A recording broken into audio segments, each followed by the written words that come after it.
নবীন পাঞ্জাবি ফ্যাশনের আমাদের প্রিয় ভাই হাফেজ নবীন যখন এই কথা বলেন, আমার সন্তানকে এতিম করতে চাই না, আমি সেই অভিজ্ঞ সংবিধান বিশেষজ্ঞ স্বরাষ্ট্রমন্ত্রীকে এখন বাংলাদেশের মানুষ খুঁজতেছে। আপনি কোথায়? নবীনকে নিরাপত্তা দিতে পারেন না, আপনি সংবিধানকে আবেগের কথা বলে ওটাকে রক্ষা করার জন্য লেগে পড়ে উঠেছেন। আজকে নবীনকে যদি আমরা সব নিরাপত্তা দিতে ব্যর্থ হই, তারা আগামী দিনে বাংলাদেশে সুষ্ঠু ধারার ব্যবসা পরিচালিত হতে পারে না।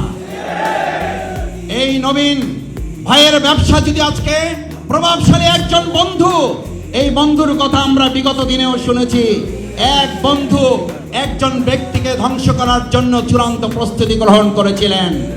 সেই বন্ধুর কথাই বাংলাদেশের মানুষ জানে।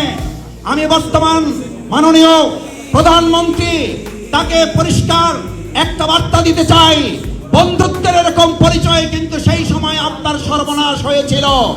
নতুন করে আবার বন্ধু এরকম যদি বাজার ঘাটে তৈরি হয়, আবার এই সরকারের সর্বনাশের জন্য অপেক্ষা করতে হবে।